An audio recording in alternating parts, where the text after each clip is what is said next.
Balaba ETV Uganda, Ward XP representing. Thank you so much. Mwebali nnyo okwekumira ku mukutu. Yonna gye musinzira okutulaba. Thank you so much for watching. Abatulaba nga muli United Arab Emirates, abali South Africa, abali United States, abali mu Europe, Schengen countries, Canada, everywhere that you watch from. N'abali wane wakawe tusinzira. Thank you so much. Mwena abali ya abatulaba yonna internet jetuuka. Olunaku lwa leero tulina omu ku bakugu mu kuzannya filimu industry agiruddemu Mutebi Farook tugenda kubanga tuwayawaya mu kona ye mu movie career ye atubuulire ebyazza akola industry agiyingira ddi biki byagifunyemu ne watuusa olunaku lwa leero. Omukulu nsanyusa okukulaba. Nange nsanyusa obbasanga sebo. Bigenda bitya? Tukola tugerezaako ddala okulaba nga industry ya Uganda tubako tugituusa ate naffe ebeereko we tuteeka. Okay. Abantu bazze bakulaba tugenda soka ndooza na kweyanjula. Mutebi Farook ge mannya g'amatuufu oba gano ga filimu? Mutebi Farook ge mannya gange. Okay. Agogo tegakyuka. Okay. Then mu filimu ez'enjawulo we gajja gakyukira ne bakutuma buli emu kyakola ki kyabawandiise okusinziira ku character gy'oba ogenda okukola. Okay. Yes sebo. Mutebi Farook azaalibwa ddi? Mutebi Farook yazaalibwa ddako. Yazaalibwa ddako, yazaalibwa 85. Okay. Ensambya hospital.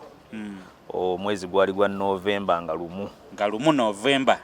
Tunaatera okutuukamu era birthday yange naatera okubeera nga njiyingira. Abawagizi bagyetegekere. Ebirabo babisolooze. Ebirabo babitegeke naye omanyi ati ebirabo tebabituwa nabyo. Naye mulimu era bannaffe ababituwa n'ennaku zaffe zikoze eki zituuse okugezaako okubeera nga batwebaza ebyo bye tukoze eki bye tuyiseemu. So olunaku lwali nga lumu November ye birthday yange nazaalibwawo ku Nsambya hospital. Bwe ntyo bwe ndi nakulira mu kibuga wano. Mu kibuga wa bitundu kibi wakuliramu wano okyali muto bakuzadde ovudde Nsambya wawe wawangaaliraawo. Kati we banza ne gye bantwala nali simanyi yawo nali sitegeera. Okay, ngamba otandikira okutegeera. Ne kyenyiza okumanyako n'okwogerako nti kyemmanyi bwe nzaalibwa Nsambya hospital era natwalibwa Nsambya KV naawo kubanga we wali amaka amakulu. Okay. Nsambya KV naawo nempita mu bulamu we nayitamu okutuuka we nategeera naye nga nawangayiranga nnyo Ensambya awo ekatwe wano katwe wansi eno katwe 1 then nempangayira nnyo ne Namasuba. Namasuba mu Kikajjo nawangayirawo nnyo bwente wenze entambuza obulamu bwange. Kakati Mutebi Farook okusoma background akulabe yakugoberera omuwagizi wo alaba Mutebi Farook ne group yo yonna yandyetaaze okumanya sita waffe yatandikirawo okusoma. Osanga abamu ba obbi nga ba oji tebakujjukira primary eyo oba nasale. Kituufu. Nasale otandikirawo. Nasale natandikira kusomera awo Ensambya. Erinnya ndyerabidde n'okulyerabira ebiseera byadda nnyo naye nga primary Nsambya nkyali ku nasale nali awo Nsambya wali church opposite n'eddwaliro Nsambya hospital waliwo church eryawo ennene waya abakristaayo eryawo ennene nnyo kati mwalimu nasale yalimu eyabagundi y'abakatoliki y'abakatoliki mwalimu nasale yalimu omwo natandikira nasale naye kyenzijukira mu nasale yange nti nalinga sinywa buugi ku ssomero kubanga obuugi newaka nga sibunywa nga bumpisa si bulungi nga tebumpoomera. Kati nga gw'okuluutya break bwetuuka babagamba baali bakibategeeza ku ssomero awo nti nze banfumbiranga caayi omukalu era caayi oyo omukalu gwe nakola ki gwe nanywanga nga ngenda bampakingidde bulungi mu container yange n'ensawo yange ekyo kyo nkijjukira mu biseera. Tewakaluubiriza basomesa n'essomero ani yategekanga caayi maama oba essomero? Essomero lyategekanga caayi. Ya omanyi family kasita ssente ebeerawo nga n'essomero omusomesa bamulabamu kiba kimwanguyira nga n'essomero nga omanyi nti essomero biba nga lya bbeeyi ebiseera ebisinga liconsidering ebintu bingi. Amasomero agatera okugaana ebintu ebyo ge masomero nga ssente zemubawa tezibamala bulungi tebaga nnyo ku ate bino abasumbwa. Amasomero nga buli mwana atwala kyakulya ki. So naffe mu biseera ebyo twalinawo essomero lyabanga ly'amaanyi mu Nassale naye nga ekyenjawulo ekyalimu nti n'abasomesa omusomesa yabitegekanga yalinga njagala naye nga nkyali ku nassala waliwo ekintu kyenzijukira kyali kimu nze nava ng'ewaka nga bampakingidde konteyina yange ng'ejjudde bulungi oluusi kojja wange lubowa yeyantwalanga lubowa Ahmed onazanya firi kati natuka ebiseera ebimu nga nsobola okweyambusawo kubanga twavanga wano ensambya Kevina ng'ate n'oyambuka ku ssomero omanya ensambya Kevina yo wano wansi kati oyambuka akasozi ako n'oyita ku ddwaliro wennyini ensambya then n'otuuka ku ssomero ku kyaki eyo ebiseera kyankonfusinga nga oluusi bwe ntuuka ku break ng'ebyokulya ebimu tusibirabamu mu konteyina omanyi bwetwatuka ku ssomero waliwo wetwatekanga ensawo zaffe then tetuyingira mu class ng'ebyokulya babibawa ku break kati teacher alina ekigambo kyayogeranga era nze nakula mmanyi kyekituufu nti konteyina ziri ebyokulya byange ng'omwana nakulanga manyi nti konteyina zindira ebyokulya kubanga omuba musumusa nnya osanga mu bbiri okireka kati ate ng'omwana omuto bakugamba ekyo nekigenda mu mutwe omanya nti konteyina eriddeko ebyayi konteyina eno erinamu obuzibu oba kojja ye yabiryanga naye mu kkubo mwatambulanga mwenna mu kkubo twatukanga nga mwebiri ate teyantwalangayo kiseera kiwanvu yampeekako biseera bimu na bimu naye nzijukira waliwo bannange benasoma nabaawo toofa n'abalala tweyambusanga oluusi ne twekomyanga kubanga lyabanga kkubo limu nga teriri mu kuweta ate ebiseera ebyo nga emmotoka si nnyingi nti weeralikira omwana boda okumukoona oba akagaali so nasale yange bwete bweyakola ki bwe yatambula memory ki endala ng'ogyeko ya konteyina okulya ebyokulya byejjukira mu nasale awo mu nasale nasale sijjukira bingi nnyo nzijukira nti sanywanga buugi ku ssomero banfumbiranga kyayi omukalu ku ssomero ne konteyina okulya ebintu byange naye nakizulula nkuze nti tica wange yalinga asolooza ng'abaana abibajjako teyabitujjangako naye nga ye amanyi bwabitwala kubanga wasanga nga tebiwera biwaleese mu konteyina ng'ate tooloope ate ng'onoloopa bakugamba dda nti konteyina ebirya kakati primary ovudde mu nasale kati primary yange natandikira ku Katwe Nuuru eriri awo bw'ova ku BMK n'otambula ng'odda tosala n'otambula ng'odda ngadda ekibuye waliwo essomero baliyita Katwe Nuuru liriko n'omuzikiti munene nnyo ebiseera ebisinga we twasaaliranga ejjuma ne kakati tusaalirawo Katwe Nuuru awo bwe ŋŋenda nzijukira ntandika P1 yange so simanyi lwaki amasomero gange gakyukakyukanga ebiseera ebimu naye nga nzijukira nti awo nasomerawo P1 ndoza ne P2 ne ŋŋenda ku Katwe Primary Katwe Primary eriri awo wagguluggulu era ku kikubo ekyambuka ensambi ya Katwe Primary School we nasomera P3 paka ndooza nga ku P5 paka ngo P5 then nenvawo nengenda ku bagita Tauhid somero liri awo waggulu nga mu kisenyesenya awo ebiseera baali bakalizimanga lyalina ebizimbe binene nga lyakabi nnyo nga lyakabi nnyo balita mu kisenyi ng'okkirira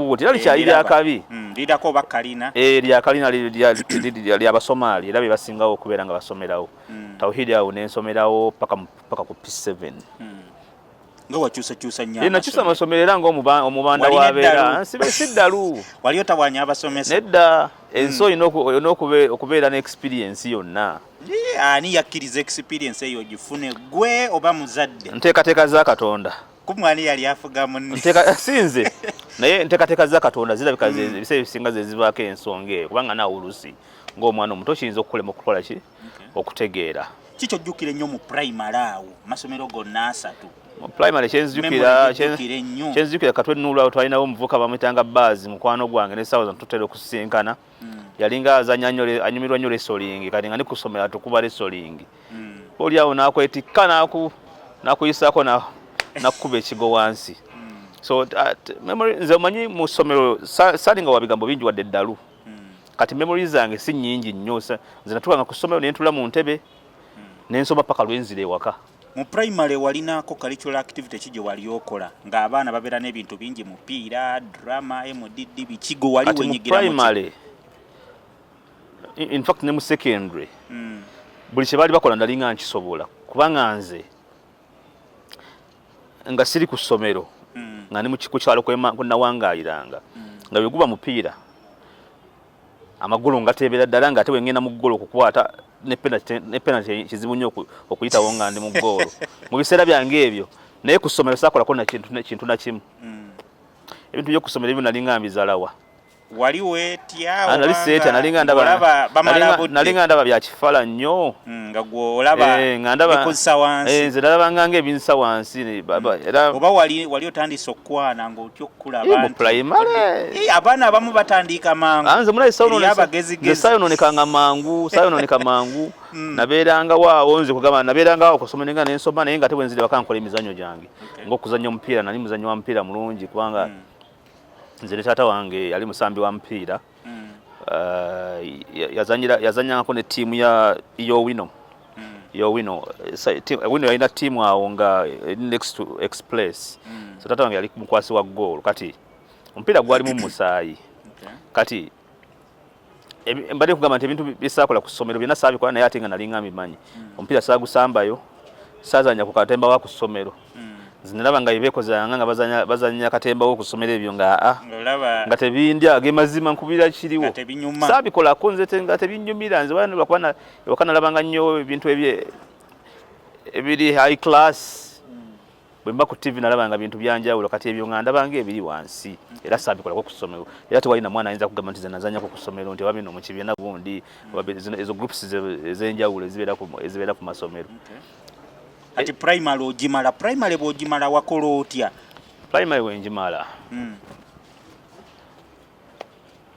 olonyingira secondary ebisebe twali tubeera nsambi awo wemayira primary netugenda netutandika okubeera namasuba mama natwali namasuba awo nenyingira secondary nyingira nagenda ku namasuba high walisoma bayita namasuba high awo nga lyabeeranga awo mu kikajjo nga bayitanga ku kabira weeriri naye terikyalira secondary ndaba baalikyusa ya primary kati nali nassale ku namasuba high awo we nali nembeerawo paka mu siniya ey'okusatu kati ku namasuba high awo abantu bangi benasomanga nabo n'abasomesa bandabanga mu mbwe ekitone kyesigezesangako banabanga mu mbwe ekitone kuba nalinga nze njaga nnyo okuyimba in fact nga sinabagezako acting ndi muyimbi mulungi nnyo ddala music namuwulirako ate kati ebyo wali owulira bikadde waliwo omupya music nze nali manyi ngenda kubeera muyimbi era n'abantu bange bonna bali manyi ngenda kukola ki ngenda kuyimba ekyagaana mba ntandika ate firimu nezijja mba ntandika okuyimba ate film industry nekola ki netandika kubanga nzijukira mu holiday yange mu vacation yange ya S4 nzija okukyalira muzeeyi kojja wange muzeeyi lubowa yasin awe katwe 1 manyi mu holiday najjanga ne mukyalirako kuba nali nga nze njaganya ebintu by'okufumba ate nga alina restaurant nga musajja mufumbi yanjigirizanga nnyo ebintu by'okufumba ebyo nga njagala nnyo kati ate ne mama wange yanjigirizanga okufumba nga era kuba nze ne mu primary yange kuba nze mama wange yazaala abaana tuli bana naye nze mulimu omuwala omu naye yali yantendekanga bw'aba taliiwo nze nfumbe waka nze making sure nti waka wali okay nga sister wange tebamubadharinga sister wange amita Mariam mmere kigiwekakasa okufumba oba yonna ogisobola tewali mmere nze mmanyi n'okusaanika n'okunyiga ettooke bulungi nnyo nze ate kati bwekituuka ku piraawo ate bwekituuka ku mmere kwegamba emmere eyo eriko ndi muzibu nnyo era bampadda ne bantikira nze ndi chef di cuisine chef di party oba oyogedde n'okufumba awo oyogedde luyitale anti okufumba galinga amagye mulimu amadaala kati ndi chef omu ku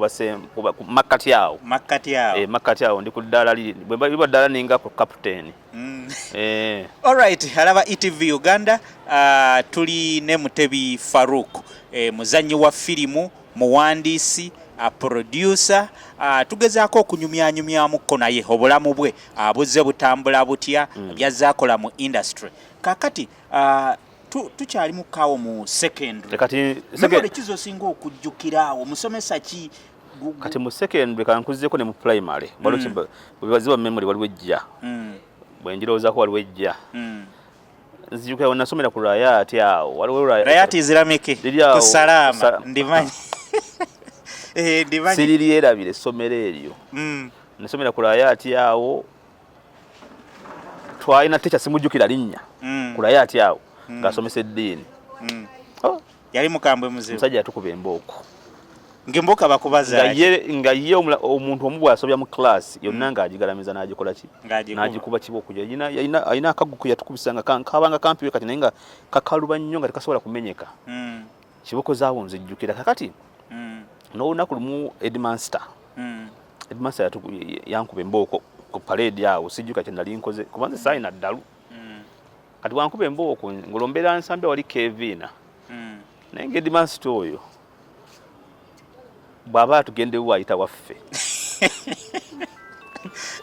bw'aba in fact nayimbayo akayimba awo Jessica akwejala bakayita ekyannemesa okusoma kakati omusajja oyo Edmaster yankuba embooko yali awo nga yamalanga obusuutisuuti awo wa bbulaaka kakye nakola nali sikikola nga kubulamu bwange okumanya embooko zannuma nasalawo nemanya obudde bwava ku ssomero kati awo ku kikuba ekiva ku ttawo lya katimba eryo ekyambuka kuyita ku Katwe primary awo ebiseera ebyo emabegako wabangawo ku mabbali n'emabbali wabangawo omuddoddo nga mungiko nga balimamu ne lumonde ebiki n'ebitooke awo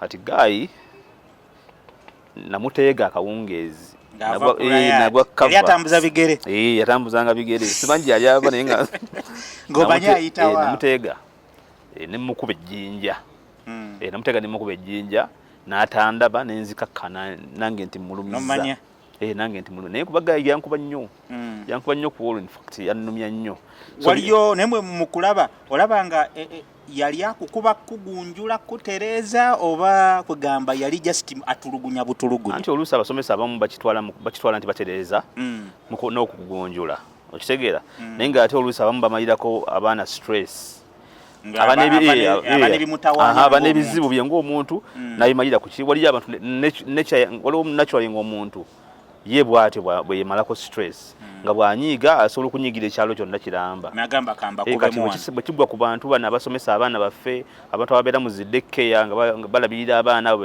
abasiba nabo ate kisukka jukira omwana abeera muto kati obusungu bwona nawumalira ku baana so era kyobola nze sikkanya na kintu ky'abasomesa kubeera nga bakuba abaana kubanga abamu batulugunye sikubayigiriza si kirungi n'akamu ate ebiseera ebyo ffe we twasomera nga bakukuba kibooko zonna ze baagadde nga tewali kkomo ate tewali jjojja ne bw'oloopa ewaka ne bakwongera nga bwe bakuba ku ssomero osirika nedda ssebo waffe nga tebatukoonako ebyo era nga bw'oloopa basitukiramu ne bajja ku ssomero ffe twakula bwe tutyo si byebyo nti ate bakubye ku ssomero ate newaka bakwongere totegedde ensonga ya mwana tomuwuliriza kyayogedde so kuwuliriza kyayogedde olyoka olaba ekyokukola tebyabangayo ffe waffe so omusomesa oyo namwesasuza bulungi nnyo ekyo nenkimaliriza bimu ku byenzijukira mu primary yange nti secondary memory ki musomesa ki gwojjukire yakutulugunya ennyo era wali okoze eki secondary sirina nnyo bantu bantulugunya naye kyenneewunya nti ate mu primary awo ate waliwo omusomesa omukazi gwe neegombanga kyakumeka olwo waliwo okusoboka katica ka English mu P5 awo nga oli mu P5 simanyi omusomesa olaba nze nga kandabikira bulungi watekinga initiative wamugambako n'ogamba ng'omugamba otya mu myaka mwana oyagala kwononeka myaka 10 ng'owulira otya nga akusomesa obwange kasomesa kaali kalungi naye sikajjukira nakajjukira nze kati todanga bukumusanga sisobola kumujjukira feesi ye naye nzijukira yali asomesa Luzungu kubanga nze yemu ku subject nga bodde eri mu banogamba yo mukyala nga sibyogera nenga just mundowooza okuba ndabanga ngo olabanga aleka gojjo okuwasa ne kati ogenda okukula okutuka okuddamu okulaba abasomesa be batyo nga bakadde noga kati waliyo ng'olowooza biki okitegeera ate mu secondary tewali omusomesa mulala gweweegombako n'ogamba kuba abaana bibeera muyinza okuba tumukwanye naye wali omusomesa gw'olaba n'ogamba mu butuufu ono madamu secondary saabirina ebirowoozo ebyo secondary walina muze ki abaana buli omu abeera n'omuze nze omuze gwe nalina gwalinga gwakwesirisa kwesirisa buli omu akimanyi ku ssomero gwe nasoma naye nga nze nsobola okutuuka ku ssomero nesogera kigambo kyonna paka lwenzize waka okujjako mu class nga ntuukula bwe nentuula bwe ntudde nfuluma mugenda ku lunch ku break na lunch oluusi ne break nze saafulumanga nga ninda paka lunch nendya nenzira mu class nensoma nenfuluma nenzira ewaka nenkola ebyange nenzira ewaka nabeeranga nze ebiseera ebisinga nga mpandika music wange era black book yange gyeri ewaka nkyagina nagitereka myaka mingi saawa yonna njijjajjamu nenjiyimba bu soundtrack nembuteeka mu firimu music wange mwali mungi omwo ate nga bwe nkyayiya n'omulala so secondary sina nnyo memories subject ki yali ekaluubirira n'ogamba bino oba bimenyera ki naddala mu secondary awo ebintu bitabuka subject ziweze nze ebintu bya science ebyo n'okubala saabiwa nnyo makulu kubanga tebyankolera makulu byali tebikutegeera wali tobitegeera nga bye bikutegeera tebyankolera makulu nganze kubanga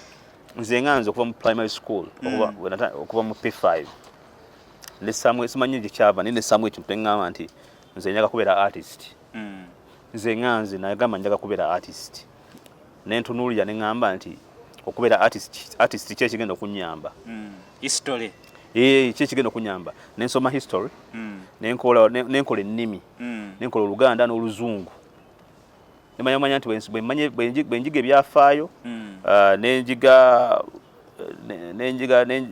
okuwandiika Oluganda n'okulusoma n'Oluzungu mba mmaze okitegeera kibokoza chemistry bakubaza bwerere era bankubiranga bwerere ebyo wafunanga mmeka mu kubala sibijjukira na bijjukira byalinga bintu byakwemoola ate obucupa ate mukala over 2 ebyo saagala ebintu ebyo byampangululanga ebintu ebyo byampangululanga nze nga ne pepa zaabyo saagala zikola kubanga nalinga manyi kyenjagala nze paka wadojinganga ebibuuzo by'okubala ne biology chemistry wane papula olusi papula nazitunulakako mutunuzi penyi nenziteeka wansi omutwe ne gukuluma ng'oteekako linnya twalina abaana nga ye chemistry ateekako buteesi linnya ne yeebaka ne bamuzuukusa kuwaayo olupapula osaako erinnya olusi n'okubako ne kaddole n'okoma n'omaliriza so basically nze nali manyi kyenjagala alright alaba ETV Uganda tuline Mutebi Farook tuli wano tuwayawayaamu obulamu bw'essomero bwomala senior 4 wakoma oba weeyongerayo nagenda paka mu 6 kati mu senior 4 nga tetunatuula nagendako ku Hassan High no bagita Hassan High Hassan High yabeeranga awo kumpi ne Kevina kati ate yo gye nasanga Faizo Katumba era tuzanya naye mu Zubairi family oyo gwe Sendi ngate musomesa waayo kati biseera yali musomesa ngate nze nkyasoma so yansomesaako omukulu oyo bamuyita Faizo Katumba yansomesako naye nga natuukira ddala paka mu 6 nesigituula ate lwaki ningina nintandika firimu ate kye kyakugaana tewali gesitalinga bwagana buganye kutu era nokugesitalinga sali gesitalinga sente wazirya wazanya mu firimu saazirya sente naye nga ekyaliwo nti nze okuva okusoma okuli serious nasoma paka mu senior 4 ebisigadde nayisanga budde namalanga budde kubanga nze wali omanyi omaze okwezuula kubanga nze bwengenda mu vaaka ya senior 4 wenagambye wenakomye wayi nenzija wa muzeyiribowa ojja wange okuwummula nga bwentera okikolamu nozuula nti okusoma kukumenyera bwerere bwe nziyaawo lwe natuuka lwennyini yali alina gy'agenda nangamba nti ekiriwo waliwo omwami bamuyita Hussein Kagolo mwami Hussein Kagolo oyo yatandiseewo ekibiina mbu bagala kukola firimu za Uganda ziberenga bulaba bino kubanga binayijeeri ebiseera ebyo bye byaliko nga ye example gye basobola okukola ki okuwa okutegeera kye baagala okukola waliwo baagala kukola Nigeria wano nga naffe tubizanyanga bolaba abo naye yangambye olwenda bika yange n'emyaka gyange ninga bolaba zaka hoji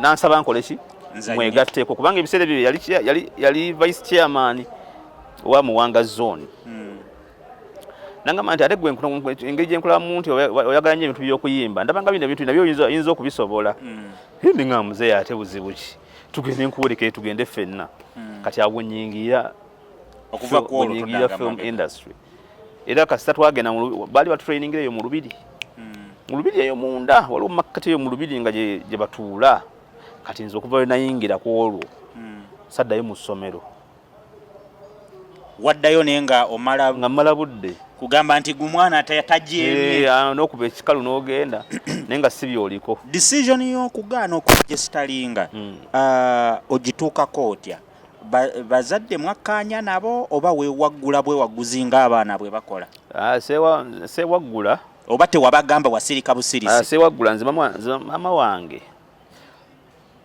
yalinga amanyi kyenjagala ng'era akiwa ekitiibwa era bwe namunyinnyonnyola nti nze nyingidde film industry kubanga naye yali amanyi ngenda kuyimba yaŋŋamba nti mwana wange obanga ekyo kintu kyoyagala okubeera genda mu maaso nakyo bwatyo bwe yaŋŋamba yanzikiriza mu mirembe nze nentandika kubanga bwekyoba omanya nti ebiseera ebyo industry n'essaawa zino film industry nga tolina budde tosobola kubaako wootuuka buli kintu kyonna kyetaaga time tolina budde bwakyo kubanga weetaaga okiwa time yo film industry okumalako nayo ekusaba obudde bwonna kati ebiseera ebyo kati bino ebyessaawa zino abantu bali mu kusereza ligenda mugga fe ebiseera biri nkugambye byali bizibu muganda wange nga omanyi ekintu nga embeera yali etya tukubiremu akafaananyi nga industry etandika wenu mwaka ki ogwo kakati oyo 26 26 nno nange ndabika oyo 26 nali mu senior 6 nali mu senior 6 26 oyo 26 kati 26 nga nvudde nga tumaze okukola senior fongenze mu vaaka nyingira film industry mu Lubiri muzeeyi olwantwala kati muzeeyi bwantwala muzeeyi Lubowa bantuuseeyo nanyanjulira abantu abaaliwo ebiseera olwo tuyingira HK movie industry HK movie industry company emukuzasa okukolera ddala film mu Uganda in fact film yasooka okufulumamu ku katale ka Uganda nekwata abantu omubabiro yali HK movie industry gye bayita abakyala baagala ki yakankanya eggwanga lyonna n'essaawa zino bakyagiraba oluvannyuma oba ne baleeta abaami baagala ki waliwo ndoozi ababikola naye abakyala baagala ki siffe twakola ebyo kakati bakuwa roolo kyawo kati bwe nnyingira nensangayo nasangayo muzeeyi mukuluzzaamu nnyo Muhamudu ne mukyala we Sofia Namwanje Mami Christine Sendi Abadisan Kasasa n'abalalawo abaali bakayingira mu movie industry mu HK movie industry so bwe ntuuka nabasinkana abantu abo kati waliwo director balinga bamwita Makumbyo yali traininga training olwo bakyala baagala kibali nikakoza bonna bali awo so nampayo try awo yalina byampa okuzannyawo nga kuseereza ligenze mu Uganda gamo nno omwana alina talent ajja kusobola nga ne kalenzi kato awo nali kalenzi kato nnyo kakati biseera ebyo nti watambulanga n'ogenda mu Lubiri waggulu eyo ne mubeera munda eyo ne mubeerayo olunaku lwonna ne muvayo ssanga 12 awo nga butandise okukwata kubanga mu Lubiri wakwatanga enzikiza ne muddayo kati era muzeeyi wa musaasira kubanga yalinanga obuvunaanyizibwa bungi vice chairman alina restaurant awo yabeerangawo yalinanga okukwasaganya n'ebirala bingi naye kakati mu kiseera ky'omu Lubiri awo twayitanga mu buzibu bungi nti bwe twakoleranga training olu film industry etandika tewaalingawo wadde shelter kyalinga kyangaala ng'enkuba bw'etonnya ebakuba olwo ne mudduka ate nga Olubiri nga bumanyi nti lunene enkuba bw'etandika ate olina okudduka okuvanga wano we tuli ku Muganzirwazza paka ng'ennamasuba okufuna eweggama okitegeera kati nga tulina ngeri gy'okola ki gy'oyinza kweggamamu so twabeerangawo ne tubonaabona ebintu bingi nnyo ebyabangawo nti n'olunaku olumu ate amagye gaatusalako Amagye gatusalako. Mukola ki wano? Kubanga amagye ebiseera ebyo ndoza wabangawo abantu abatandise okwekolamu obubiina bwekiyeekera biki obinjabinja. Kati tuba tuli awo tuli muri haaso zaffe tugenda okulaba abasajja bazze ndoza bajja beewalula. Ndoza bajja beewalula ne batutunuulira bye tukola ne babeerawo nga batutunuulira okumala ebbanga. Kati tugenda okulaba nga waliwo omukulu waabwe ajja. Kati wajja tugenda okulaba nga ne bali bayimuka bonna. Kati bayimuka nga kumba nga abasajja batwetooloddeko dda. Ne bajjaawo mukulu wa Hussein Kagolo n'abannyonnyola n'ababuulira ensonga lwaki tuli mu lubiri awo biki ne bakitegeera bulungi nnyo era ne bakola ki ne bagenda. So kati industry eyo gye yatandikira ne tukola bakyala baagala ki part 1 ne 2 kati awo ne tusooka tuwummulamu twawummula okumala ng'omwaka mulamba nga firimu eyo tumaze okugishootinga twawummula okumala omwaka mulamba then neryoka egenda ku katale. Firimu eyo abazannyi mwagifunamu oba byali byakola linnya tewali nga facility baba waayo ku ssente ate nga yazi bawazijjeewa kubanga ebintu bya art bwe bityo nga nokuwa omukisa okubeera mu firimu kiba achievement nene. Ebintu bya art bwe bityo ne kiba kiseera ne bwe kiba kiseera kino ekiyitibwa art mu nsi yonna omuntu akifuna mu ssente nga tannakola linnya oyisa mu ngalo zo nowebaza Katonda. Oyisa engalo zo mu maaso nowebaza Katonda. Akifuna mu ssente nga tannakola tutakitobedde si bangu nnyo bakusanga. Batono nnyo. Batini nnyo. Ate ndowooza tebaliyo. Tebalinayo kubanga otunyira story ya Sylvester Stallone. Ekulagira ddala nti mu bya art tolina bw'ojja ssente nga tomaze kutoba.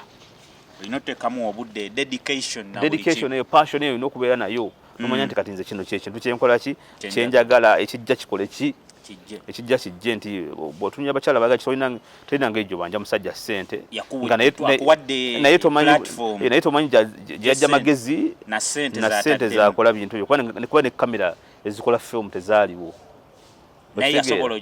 yatetenkanya n'afuna ebintu ebyo ne sound n'amushippinga n'akola ki ne bijja n'akola film eyo nti firimu yateeka wala nnyo Uganda. Gwe nga ggwe firimu eyo ojje kiki ky'ogyenyumirizaamu abakyala baagala ki? Kyenjenyumirizaamu nti yampa experience y'amaanyi yampa experience nnene nti twagizannya awataali kyetulabirako okitegeera twagizannya awataali betulabirako nti kati nze neegomba gundi tinneegomba gundi wabula ndowooza ne tukozesa naye ng'ate tetuziraba. Nze nali mwana muto nali mulenzi muto nayisige nango mu drama nga sobola kwetwala nti ngende ndabe bakayimbira okitegeera kuba nabeeranga mu misomo gyange oba okitegeera nti ojja kwesanga nga tetulina muntu twakola ekintu nga tutrainize n'abantu abakugwa balina ku experience nga tulina kugamba nti nzannye ngo naye ate tukola film nebeera nnungi nnyo nze mu film eyo part 1 ne 2 nazanyanga dokita nazanyanga dokita naye ate dokita gibitandinga mu 3 ne 4 nga nali mbega kusinza ku story nga bwegyekola ki bwegyetambula. So part 1 ne 2 bweggwa ekyewuunyisa nti mu biseera ebyo ku myaka gye nalina mukulu Makumbi n'abalala era yansaba ate nze mbanga muyambako okukwasaganya abazannyi bonna ate abazannyi abaali abamu nga almost bataata bange n'ebirala naye ekitiibwa kiva waani wa Katonda tomanya engeri gye kikuggyako.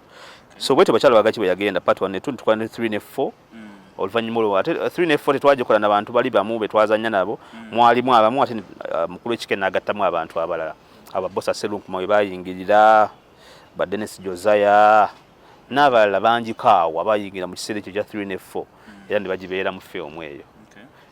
Buva ku bakyala baagala ki parts zonna muzimala mwaka kyawo? Twazimalanga 29 twazimalanga 29 nti awo okyalimu ekike mu industry? Nga nkyalimu nnyo kubanga part 3 ne 4 najjanga assistant director. Nali assistant director. Olw'amadaala gakuze. Sente zitandise okujja bakuwaayo? Nga zivaawa. Byali bitiibwa? Bino ebintu biringa magye. Amagye osanga omuntu ng'alina ebitiibwa byasoose okufunako naddala amagye gedda. Umusajja alina ebitiibwa kubeera bukubiza saluti. Zifunye ebitiibwa babimuwa naye nga ssente teziriiwo.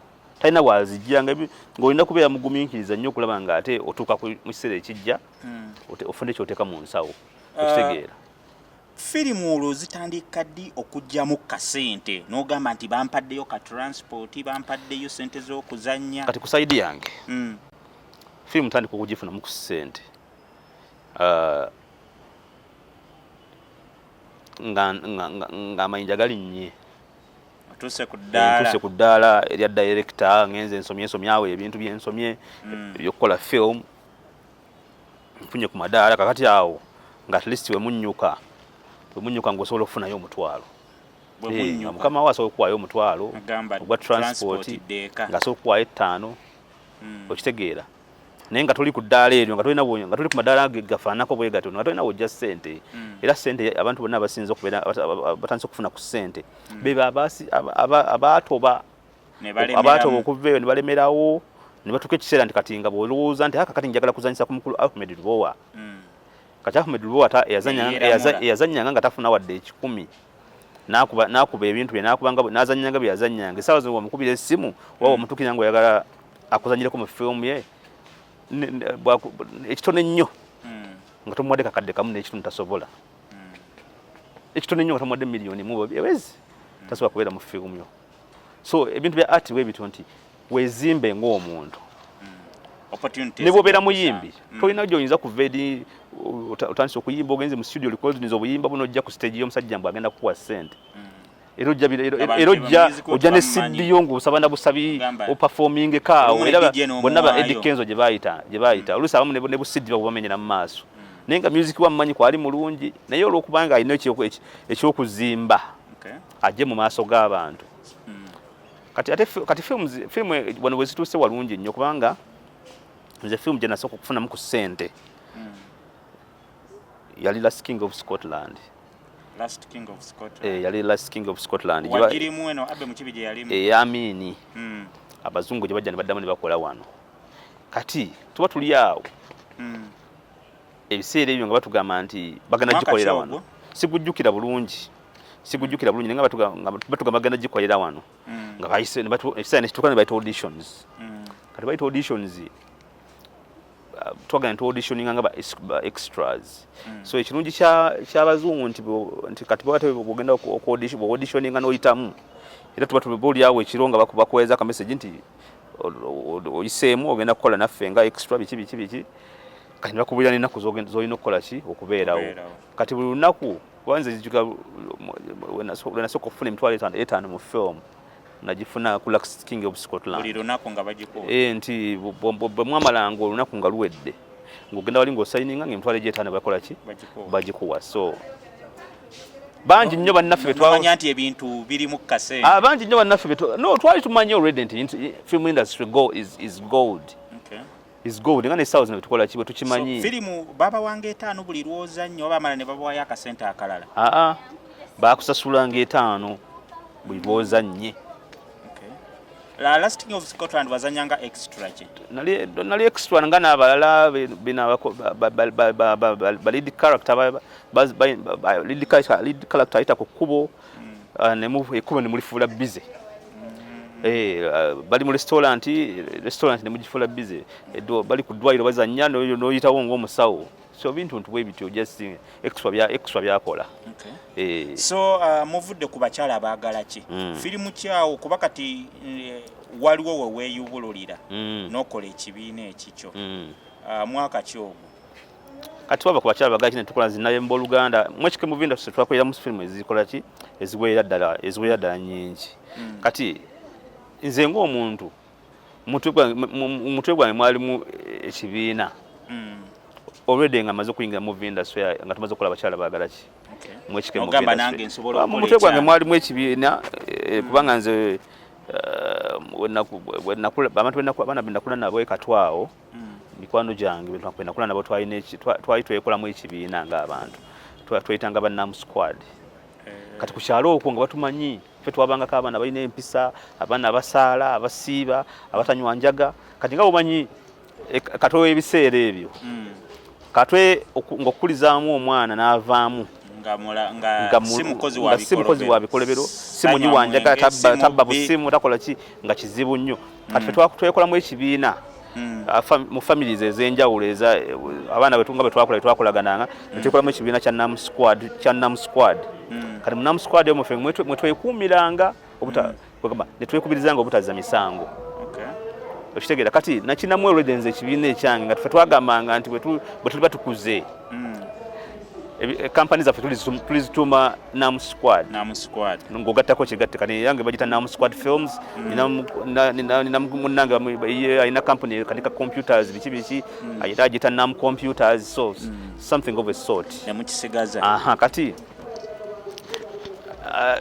Nom Squad officially ndowooza yatandikanga nga 2012 naye nze nabeeranga nayo nga njibeera mu nzekka nga ekibiina nga nze buli kimu oyita n'ekibiina kyo nga njirimu ogwo era bonna bammeka bakimanyi nti nze Nom Squad nagibeerangamu oyo nzekka naye nga kyenakolanga ekyenjawulo nti ate nze firimu nazikoleranga eggwanga lyonna nga sizanyi okuva lwe twava mu HK movie industry HK movie industry muvaayo ekibiina kyagwa mwakula bukuzi n'ogamba kati nange nkuze njagala kukola kyange oba mwalabanga mulina nammwe okukula ekibiina tekyagwa kikyali nawo tekyagwa just mukama waffe yatuuka ekiseera ndowooza n'alabanga tumugezeeko nnyo takyasobola takyasobola kutuhandulinga seba abasajja abava mu HK movie industry tebayita ab'omuzannyo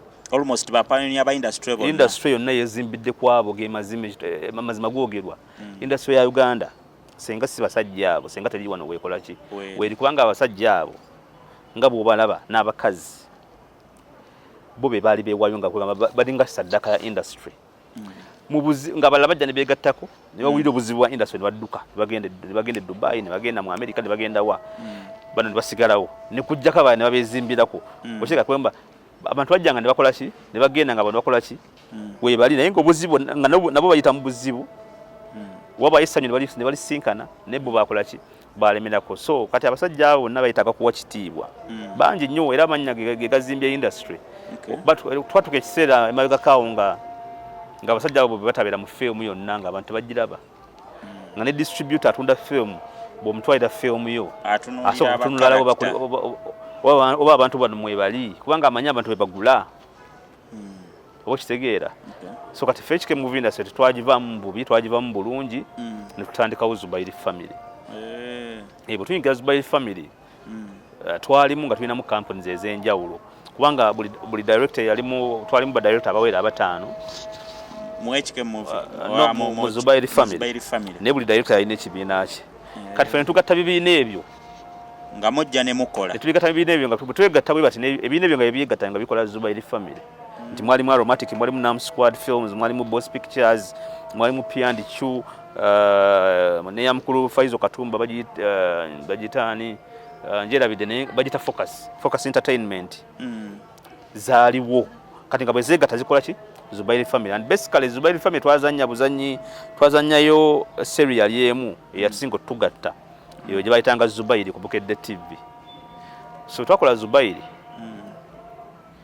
ekyaddangamu otugatta yabeeranga sikuzanya katemba ku stage nga buli twegatta olwo Zubairi family yabeera ekola ki yabeera ezanya kati abantu oluusi tebaabyawulanga buli balabanga Ahmed Luboweyo nga alina firimu gyakozeeyo bo balowoozanga nti Zubairi family yekoze eki kubanga awe baali batumanyiriridde nnyo nga Boss Pictures bwe baako kyekoze Nom Squad bwe baako kyekoze balowooza nti Zubairi family yekoze eki kati ffe tukireka nti bakitwale bwe batyo naye nga ffe tumanyi ekituufu kati kyovola ebiseera ebimu bagambanga nti bano bayawukana oluusi bo wazanya yekazanya n'abalala naye olinazanya n'abalala naye nga ffe ekyatugattanga bwe twegattanga ne tuka tukola Zubairi family kati ffe twayinga tumanye ekyama kyaffe nakati mukyali mwenna omwegatta ne mubako kye mukola kuba mpulira Zubairi family olumu njiwulira ng'eranga oba bweranga mwenna mubawamu twayawukana kati Zubairi family ne baka abagisigalamu Zubairi family ne baka abagisigalamu twayawukana Zubairi family ne baka abagisigalamu nze Zubairi family nali nasigalamu ne nali nawumula stage nga acting yo ku stage nga njiwumuzaamu kubanga yali ennyononyera obudde bwa film nga wolina okuzannyira film ettaano ozannya weemu okitegeera oluusi nga tukola zittuwa ne tugendeyo mu byalo ne mmalayo omwezi mulamba kitegeeza tolina film gy'osobola kukola ogenda okudda nga industry etambudde. So kati bw'otunuulira industry watandikira 2006 tuli mu 2019 that is almost 16 years industry ogiraba otya kati? Industry eri wala nnyo industry eri wala nnyo kati olaba nti mu kiseera kino aba training nga balinga babyogera mutandise industry mu bubi nga engeri bubi bweti naye ate abagenda okujja tebagenda kuyita mu mwe kyemwakola ki kyemwayita mu kyovala kati omwana ajja mu kibiina si buli lunaku nti ajja kubeera mu training nga ffe bwe twakolanga si buli kiseera bw'ajja ku seeti ekyokulya emmere ebeerawo producer emmere ebeerawo singa transport yakola ki abeerawo oba okitegeera singa ebyedda nti kati waliwo nezi film producer gyabayagala okukola nga omwana tasobola kweyiiza lugoye nga yalina okuyiya engoye ezo abeere ngaomwana ajja kuzanya film nga yajja kujja buzikola ki kuzanya film nga newa make up waali na biki naye ffe twagendanga ku seeti novaayo nga n'eryenvu toliridde ng'ate olina okutambula odde gye wavudde. Okitegeera muganda wange nti kati embeera ekyuse nnyo nti kati ne film abantu ze auditioning kati ennaku zino zirimu ne ssente nti omuntu ajja nga wadde first time y'okuzannya najja nagwa ku film nga yazzeemu ssente n'agwa ku roolo nga buli roolo bagisasula namugamba nti roolo gy'ogenda ozannya tugenda kuwa ssente bwe ziti nga tazannyanga nako nga gwe mulundi gwe ogusoose n'asasulwa oba okitegeera ekitaaliwo edda nti ebintu byedda byali bizibu nnyo muganda wange industry ekyuse nnyo kati we tugenda wakukungula muli mu kukungula kati twatandika awo wennyini we tukyali ETV Uganda Award XP gemanya mwebale nnyo okwekumira ku mukutu mbasaba mu subscribing after subscribing click on the bell notification button obeere ng'ofuna buli kimu kye tukutuusaako Mutebi Farook Nom Squad Films mu kaliyayo eya firimu ki gy'olaba esinza okukolera oba gye wazannyamu role n'ogamba financially esinza okukolera erinnya ne ssente kati ebintu bino biri fane naddala ku ffe ebintu bino tubiraba bulala ebintu bino tubiraba bulala nti ffe ebiseera ebisinga ssente si kyekikulu nnyo gye tuli si kyekikulu ennyo naye bwenkola film ekoze impact ki eri abantu bwenkola film ennyongerayo paka wa kubanga nze n'essaawa zino wadde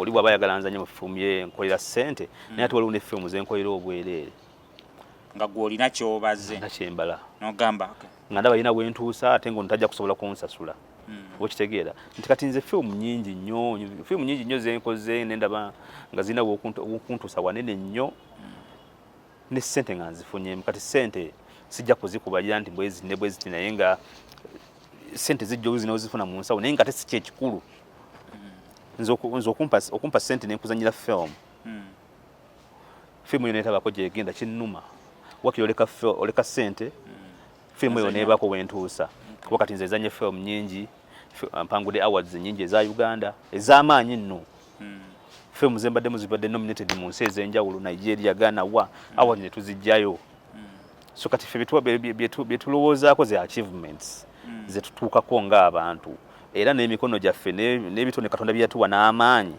gayambye abantu bameka abalala okusituka waliyo abali eyo abaŋŋambye nti badirector ba firimu babanga bamanager ba music nti bwe badirectinga abaana badirectinga firimu ne badirectinga n'emibiri ekintu ekyo kyogerako ki? Sinza kukigaana kubanga teriyo director wa firimu muto siriyo mwana muto wa nga director era terina mwana ayingiranga muto je mwe bali abayingiranga bato enera mwe bali abayingiranga bato ate sisuubira nti waliyo omuntu gubayinza sisuubira nko director ndi yarepinze omwana oba kitegeera kati sijja kiwakanira oba kitegeera nti kakati naffe era sife twagera engero ezigamba nti namunswa alya ku nswaze so baba yu director ya directing na kwasaganya n'omwana okubeera manager w'omuyimbi kibi kiyinza okubeera manager w'omuyimbi nga mukyala oba nga muwala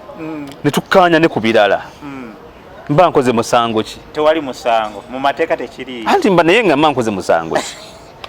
Alright, alaba ETV Uganda awe tukyali. Lwaki wa filimu ate agenda ali ow'ennyaanya ng'ate n'ow'ennyaanya alina ekimuli okwo ng'ate n'ow'ennyaanya alina baakola nabo. So mu kikubaganya emu abantu oluusi manyi bayingire bakayirirwa nnyo kamulali atakoze eki atabakayidde. So ebintu by'omukwano bino bizibu. Omuntu alina bigenda wala nnyo gw'omanya nti Mutebi ayagala gundi kikomyawo tomanyi gye twatandikidde nabo gye kugenda kukola ki kutukomya. Ekyenjawulo ekirimu nti waliyo abakola obubi nga bakola mu mbeera etya basuubiza abaana bayingira mu kibiina ne babakozesa nga babasuubiza zi role. That is bad. Ekyo kikyamu tekiri professional. Yes, okukozesa omwana nga wamusuubiza role oba nga omulya olw'okumuwa role kikyamu. Omuntu alina okuzanya ekintu kyasobola okuzanya si kubanga era gye bali oli olwokuba yebase ne producer n'amuwa ekifo n'akizanya nga naye n'okukizanya takikola ki takisobola. Filimu n'agyonoona. Bwe wali oyingira filimu walina ebigendererwa. Tugambe nti ebigendererwa byo obituukiriza. Nnyo ekisookerera mu bigendererwa byalina kwali kubeera mu ppaka. Kwali kubeera mu ppaka isooka ove ku byekukola erinnya kwali kubeera mu ppaka era sivangamu. Nze bannaffe bangi bazze ne bajoininga industry nga ate era baava bweru ne bagijoininga ne bagiwira bweyokya ne bagiddukamu ne bagenda ne bamala ne badda ngera ffe tukyakola ki nga ffe tukyali bugamba twebaza Katonda okubeera nti mu mbeera embi yonna mu bulungi wetuli nti industry ebeeramu omuliro era tuguwulidde kubanga ffe emyaka gye tumaze mu industry essanyu tulifunyeku Katonda tulinalifuna bulungi ffe twabonaabona. Birungi ki byofunye mu industry? Ekisookera ddala ebirungi byenfunye mu industry saakima bingi nnyo naye nakima ebirungi nakima bitonotono. Ekisookera ddala kwe kukola emirimu abantu ne gibayigiriza. Kwe kukola emirimu abantu ne gikola ki ne gibayigiriza ne basomera ku byenkoze ne bannenyumirizaamu ne basobola okukyusa obulamu bwabwe. Kyakubiri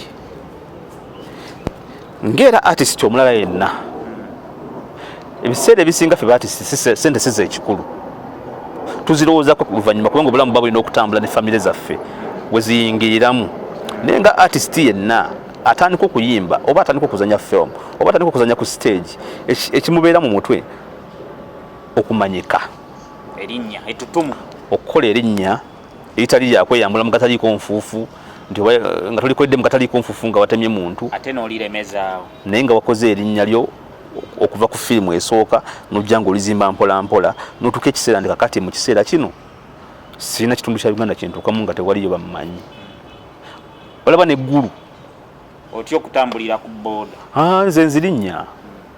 Nze nzirinnya ate booda naye ettutumu lino lijja n'okusomozebwa kw'amaanyi kungi naye olusi kakati ogenda okwesanga nti bwoba olinnya booda oba olina okuba n'enkofiira ne weebikka so nga ate obulamu bwa bulijjo oli alinnya bulinnya booda obulamu buno obusanze otya ku TV kugamba kankubeeko ekintu kimwe kukwejubisa ebintu byakwebuzaabuza.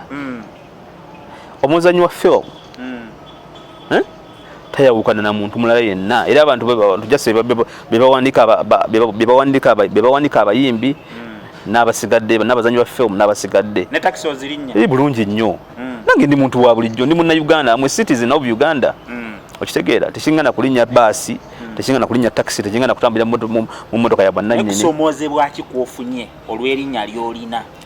Kusomozebwa kwenfunye omanyi waliwo woobeera kugamba waliwo kyewandiyagadde okugula society erina kyesuubira Mutebi kyasobola okwafoodi. Kati nze kankuweeko ekintu kimu nze erinnya naligana okunjawula ne lifestyle yange bamumanyi.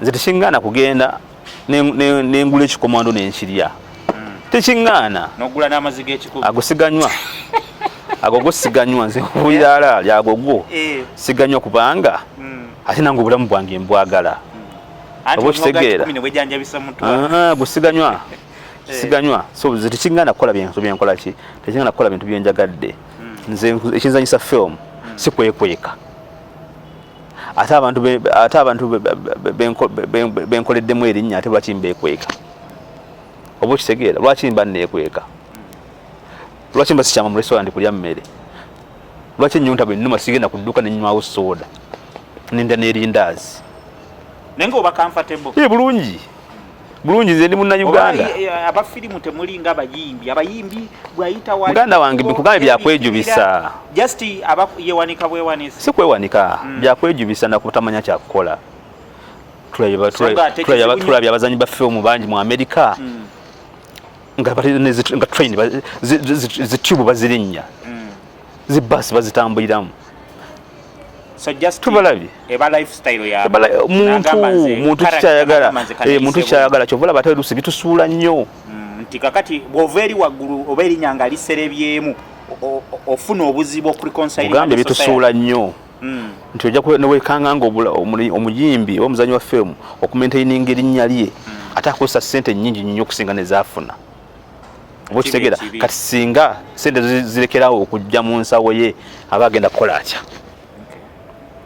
okitegeera nga sinalowooza ate kukozesa ssente empitirivu nnyo olwokuba nina okutambula olwokuba nina okwambala engoye ez'ebbeeyi ennyo nga nesente sizirina bulungi nsooka nendowooza nti famire yange egenda kulyaki essomero ly'omwana wange essomero ly'abaana bange fees nazisasudde awo wennyini Farook Mutebi mufumbo nnyo nze sibanga nga siri mufumbo omaze mufumbo emyaka emeka 14 oba 14 abaana olina abaana kati mpezeza basatu alhamdulillah nze sibeeranga kawo nga siri mufumbo ate era siwanze kubeerawo nga sirina mukyala lwaki ndi musajja omulamulamu abafiirwa ebatabeera na ndi musajja mulamu kati omuzimu ate kati obato mashini eyo batekola oyinza okuba n'omuntu waliwo yaŋŋambye nti mbuuliza Mutebi ngamba Mutebi yayagala nnyo abakyala mulagamba awali bamaama abo akati nnyo Mutebi okumwawula nabo damu nange omumbuulize nti Mutebi waba tayagadde bamaama ayagala ki baami olwo bajja kugamba nti ate gundi bwe mba sayagadde bamaama njagala ki akati Mutebi abaana abato abayingira industry nerimu okusomozebwa kwa maanyi tulaba gye mugijje weetuuse olina essuubi era otulaga ntoke there is a bright future ahead amagezi kigowa omwana atandika ngera bulijjo tubagamba bayingira industry eno nga bategedde lwaki bakoze eki bayingira si kugifunamu sente zijje luvannyuma ne sente mweziri era zijja kujja naye webrandinze otya ng'omuntu sente ogenda zisanga busanza oziyolo olwokubanga bagambye nti wayingira industry erimu sente zakukolerera erinnya nerigumira zakukolerera eno industry nze era mpanye example mbagamba abantu nti eringa maje bw'otaba na mpisa togisobola bw'otaba na bugumiikiriza togisobola discipline togisobola tolina wootuuka yingira industry eno ng'ekigendererwa kyo oze ne passion nga ne mu maaso olabayo gy'okola ki gy'ogenda bw'ona oyingira ng'olina passion nga ne mu maaso olabayo togenda kubuzibwa muntu yenna ng'omanyi industry nayo industry erimu babbulooka uli oyinza okumusanga awo nakugamba nti director wa company naye nga tabangako wadde ku ddala erya wansi najja nakuyiyayiyaawo n'abajjajjako abaana n'abajjajjako ssente awo n'abula awo wennyini nga wetuli ensonga ya copyright ekoseza bannabitone mwe abafirimu kiri kiti ewammwe yatukosakosa dda nnyo era nga bwekuba abayimbi bwekuba abawandiisi b'ebitabo buli muyiiya yenna mu Uganda firimu omuntu omu n'agigula n'agikubisaamu bukopi n'atunda kibi nnyo kyetuliko naye ennaku zino gavumenti yatandise otukwatirako era ennaku zino yatandise okubeera nga ekola ebikwekweto anti era ya gavumenti ekola ebikwekweto enoonye abatunda firimu mu bukyamu abakola omulimu ogwo nga tebalina layisinsi. Okutunda firimu zino mu bulambulukufu omuntu alina kukola atya mitendera ki gy'agoberera? Anti ekisookera ddala firimu ya Mutebi Farook ekisookera ddala wagizannya enkulabye njagala gitunda oba gikusuubulako. Anti kati nze nga Mutebi omanyi ebya ati bizibu. Nze nga Mutebi ekibiina kiyinza okuba kirina engeri embeera yakyo gikyagala okukolamu ebintu byayo, naye kati nze nga Mutebi nsobola okugamba nti gwe njagala otunda effeemu yange okitegeera nengamba kagende wawadde nengikuleetera nengikuguza bwenjimala okugikuguza ebbanga lyengikuguzizza ekintu kyolina okusookerako okukola kwe kumanya nze ogiteeka ku katale ka Uganda nina kukola ntya tosala busazi nga bwenjireese ate olina okugenda okufuna olukusa okuva mu Uganda Federation of Movie Industry nemanya nti gwe waguze firimu yange right togifulumya bufulumya nga bwogifulumya wabula erina okubeerako nessiiru eraga nti firimu eno ew'omusolo nti firimu eno eri original. Yensonga lwaki tuteekako kabandiroolo kasiru ako kebateekako okagula mu Uganda Federation of Movie Industry buli firimu gy'ofulumya mu dduuka era bwe bajja okukuba edduuka okulyaza kalina okubeera kukitegeeza basangamu ezitabuyina bakukwata zikukwata obeerawo nawe oli wegasse ku bacupu z'okufiiriza bannayuganda okitegeera so si bizibu gyo gyesibanga abantu babizibuwaza gula wedduuka lyo ofuna layisinsi ekukkiriza okutunda okubeeza wedduuka tunda emirimu nga giri mu makubo amatuufu. Waliwo neyaŋŋambye nti waliwo abajja ne bagula firimu n'akola naawe endagaano agamba ayenda kuwa ssente bweziti olumu n'atazikuwa gye bali bangi nnyo abo bamu kubasinza okulemesa industry okubeera nga egenda mu maaso ajja ne mukola endagaano ya milioni 8 milioni 4 milioni 6 n'amuwaako 3 kati 5 n'azibanjiza emyaka 10 so naye jasibwa kubanga olusi tuyate tubitegedde butegeezi naye n'oyo alina gy'oyinza omumuwaaba kubanga naye abimenya etteeka endagaano olina gy'osobola ozitwala. Abamu babatiisa butiisa maaso n'agamba nti ate kakati bwenkwata ono banandaba batya kamuleke mubanje mpola mpola naye ng'osobola bulungi nnyo okumukwata okumutwala mu mateeka ng'omuntu omulala eya breachinze endagaano. Nom Squad ng'oggyeko muzannya firimu biki ebirala bye mukola Nom Squad films? Anti era kati ffe tukola ebintu byonna ebigwa mu ttuluba lya film kwe mubeera okuwandiika n'ebisigadde tulina okutendeka tetulina ebirala nnyo byetukola byawuka na film. Yeetaaga ayagala kwagamba waliwo abaana abaliyo n'agamba Mutebi Farook waalinnya njagala nkwatemu.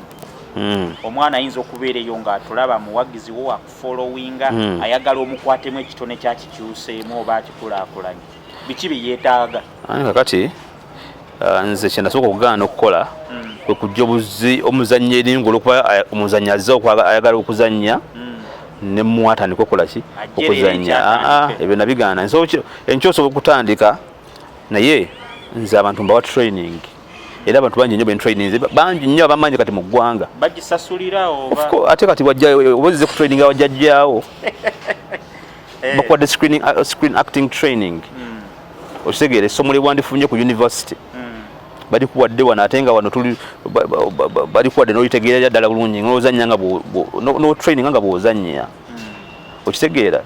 Of course omuntu nze baba basobola okujja kuba nze njaga nnyo okulakulanya ebitone ebito asobola okunoonyako wonna wannoonyeza ku social handle zange nze Facebook zange YouTube Twitter na biki Mutebi Farook Instagram Mutebi Farook bonnoonyako nompeeza message nsobola okureplyinga enamba y'essimu kweri enamba yange ekola emirimu era ngirina eyo eri 0701 12 0388 omuntu nga ayagala tukola emirimu anfunira ku nnamba eyo. Alright, kakati Mutebi nga tumaliriza emboozi ebadde empanvu nja kwebaza olw'obudde bwo abafirimu mutera okubeera bize tugenda kushootinga tugenda kukola kino bubaka ki obusembayo eri abawagizi bo? Abawagizi bange bulijjo basuubiza okubeera nti tugenda kwongera okugenda mu maaso n'okubawa emirimu emirungi singa Katonda nakkiriza ekintu ekitali mu Katonda tekitambula. Yayinza byonna. Kuba nange simanyi lwaki ssaawa zino ndi mu film industry, simanyi lwaki mu ssaawa zino nze nsinga firimu nyingi mu Uganda, simanyi ssaawa zino lwaki nze muzanyi asinga awards nyingi mu Uganda, simanyi. Ndala ngeri yekola bwekozi biki byokka. So Katonda bw'anabakkiriza tujja genda mu maaso n'okubeera nga tubawa ebyakabiri, naye kye tusinga okubasaba kwe kubeera nga batuwagira, okulaba emirimu gye tubeera tufulumiza ku DVD, okubeera nga basubscribinga ku YouTube channel zaffe, buli wonna we batulayo babeere nga bakola ki, batulaba nga batwaniriza nga bannayuganda abalina kye bakoze mu ggwanga.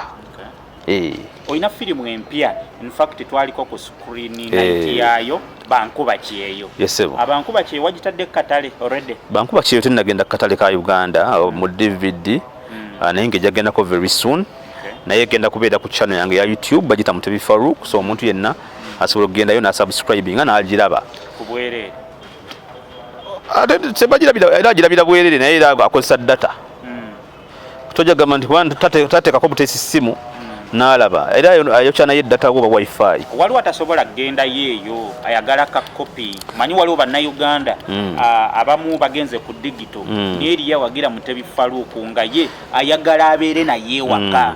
So kati ekya copy film ate nagenda ku DVD ku katale ka Uganda, omuntu asobola okunkubira ku nnamba eyo yennyini y'essimu gye mbawadde 0701120388. bwankubira nga ali mu Uganda mba nsobola omutuusa ku DVD Abankuba Kyeyo n'agiraba. Waliwo oli ayinza okuba amanyi waliwo abantu banjawulo, waliwo abawagizi nga ku YouTube yagirabye ne there is what they call okuwagira omuntu gwayagala n'agamba firimu eno egenda mu ssente nnyingi. Sisuubira nti bw'anaagiraba oba ku YouTube osobola okujjayo kositisi zaayo. Waliwo agamba nze njagala kugigula physically Mutebi muwagire muwe ku ssente asobola atokola firimu endala. Era asobola okugigula. Abamu nno tebaba mu mitala, tebaba wano, wali abali munsi ez'enjawulo. Osobola gituusaayo gishipinga by post ne mutuuka. Tusobola gituusaayo. Kasita ayogera naawe. Twogera bulungi nnyo ne tumanya costi kigenda costinga kitya, ne tugimuteera mu posta. All right. Thank you so much for watching. Mwina abadde batulaba, mbadde ne muganda wange Mutebi Farook nga tunyumyamu nga tuwayamu olugendo lwe okuva lwe yatandika filimu ne byazaakola paka olunaku lwa leero. Welalaba ETV Uganda, webale kutulaba. It's been a long conversation, a long story, but thank you so much for being here. Nogamba yes nja kubeera nammwe emboozi eno n'ogiraba era n'ogimalako. Mwebale nnyo, mwebalire ddala. Mutebi Farook mumuwulidde byonna byayogedde. Gwe wena ayagala okuzannya firimu, ayagala okuyiga okuwandiika, ayagala okuyiga okudirectinga, you can contact him n'olaba engeri gy'asobola okutumbulamu ekitone kyo. It's been a great night, it's been a great day. Mwena gye musinzira okutulaba, thank you so much. Abali South Africa, abali Abu Dhabi, abali United Arab Emirates, Dubai, wherever you watch from, United States, Europe, Schengen countries, everywhere that you watch from. Thank you guys for watching. Mbagala nnyo, mwebale kwekumira ku mukutu. Wade XP gemanya olwaleero nkoze ne Aaron Bobo ku kamera. Thank you so much. Ekifaananyi kyonna kye mulabye, buli kimu kye mulabye ekintu yakikuttemu. Mbagala nnyo baganda bange. Until next time, kindly subscribe bwoba okyali mupya. After subscribing, click on the bell notification button. Wade XP gemanya, mbagala nnyo baganda bange. Thank you so much.